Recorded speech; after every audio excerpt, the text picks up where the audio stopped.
नमस्कार बच्चों, आज के इस वीडियो में हम suppression of harmonics in synchronous generator के बारे में डिटेल में डिस्कस करेंगे। बच्चों, नॉर्मली हार्मोनिक्स को रिड्यूस करने के लिए हमारे पास बहुत सारे ऑप्शंस हैं। जैसे आपने फिल्टर्स के बारे में पढ़ा होगा, फिल्टर्स को यूज करके हार्मोनिक्स को आसानी से रिमूव कर सकते हैं। लेकिन सिंक्रोनस जनरेटर के प्रोस्पेक्टिव में जब हम बात करते हैं तो वहाँ हम चर्चा करेंगे कि हम हार्मोनिक्स को डेवलप होने से पहले ही कैसे मेथोडोलॉजी को यूज करके मिनिमाइज कर सके, क्योंकि फिल्टर आप यूज तब करेंगे जब हार्मोनिक सर्किट में आएगा और वो कॉस्टली अप्रोच है। तो क्यों ना हम कुछ ऐसे मैकेनिज्म डेवलप करें या कुछ ऐसे डिजाइन में चेंजेस करें ताकि जब हम सिंक्रोनस जनरेटर से आउटपुट जनरेट करें उसी समय हार्मोनिक्स मिनिमाइज हो, मिनिमम से मिनिमम हो। तो आइए कुछ यहाँ मेथड्स के बारे में हम चर्चा कर लेते हैं जिसको हम यूज करके हार्मोनिक्स को मिनिमाइज कर लेते हैं। सबसे पहला आप जानते हैं कि हमारे पास वाइंडिंग में दो प्रकार का ऑप्शन होता है। आर्मेचर वाइंडिंग, या तो हम कंसंट्रेटेड टाइप का यूज करें या फिर डिस्ट्रीब्यूटेड टाइप का। बच्चों, जब हम कंसंट्रेटेड टाइप का वाइंडिंग यूज करते थे जिसमें number of slots number of pole के बराबर होता था, उस कंडीशन में आप देखते होंगे कि वहाँ हार्मोनिक्स का जो कंटेंट है वो डेवलप होता था। मीन्स जो वोल्टेज का वेवफॉर्म है वो इम्प्रूव नहीं होता था। इसीलिए हम अगर हार्मोनिक्स को मिनिमाइज करना चाहते हैं तो हम कंसंट्रेटेड वाइंडिंग की जगह पे डिस्ट्रीब्यूटेड वाइंडिंग यूज करेंगे। तो जो पहला जो मेन मेथड है that is by well design distributed winding in armature winding.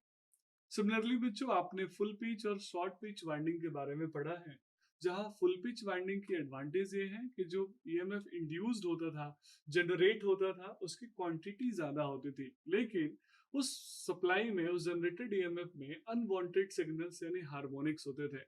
तो अगर हमें हार्मोनिक्स को रिड्यूस करना है, मिनिमाइज करना है, तो उस कंडीशन में बच्चों हमें फुल पिच यानी 180 डिग्री इलेक्ट्रिकल स्पैन को रिड्यूस करके शॉर्ट पिच कॉइल डेवलप करना पड़ेगा, शॉर्ट पिच वाइंडिंग करनी पड़ेगी। तो ये भी एक तरीका है जिसमें हम फुल पिच की जगह पे शॉर्ट पिच वाइंडिंग यूज करते हैं। भले ही ईएमएफ की वैल्यू थोड़े रिड्यूस हो, लेकिन हार्मोनिक्स मिनिमाइज हो जाते हैं, क्वालिटी ऑफ वेवफॉर्म इंप्रूव हो जाता है। अगला और सबसे इंपॉर्टेंट मेथड है by skewing the pole by one slot pitch.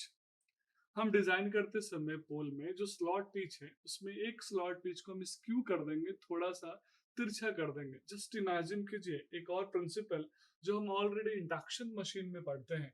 Induction motor में आपको याद होगा कि अगर हम मुझे मैग्नेटिक लॉकिंग को रिमूव करना है तो वहां हम स्टेटर के स्लॉट और रोटर के स्लॉट पिच को स्क्यू करते हैं, रोटर को, खास करके स्क्वायरल केज रोटर में। सेम यहाँ पे बच्चों, हार्मोनिक्स को मिनिमाइज करने के लिए हम वन स्लॉट पिच से रोटर के पोल को स्क्यू कर देंगे।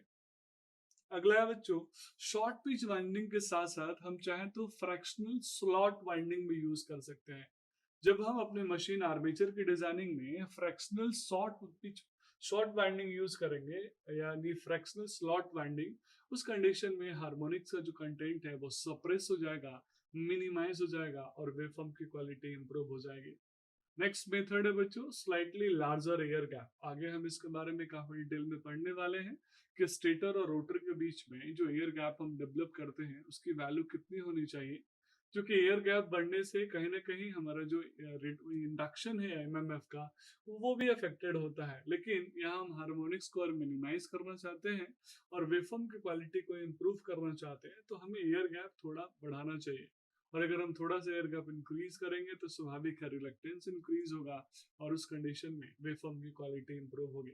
तो बच्चों, ये कुछ ऐसे टेक्निक्स थे जिनको हमने यूज करके जो भी हार्मोनिक्स डेवलप होते थे उन सिंक्रोनस जनरेटर में, उसको हम मिनिमाइज कर सकते हैं। इसके अलावा बच्चों आप जानते हैं, अगर हार्मोनिक्स कंप्लीटली एलिमिनेट नहीं हुआ है तो we have options of filter जिसको हम यूज करके हार्मोनिक्स को सप्रेस कर सकते हैं।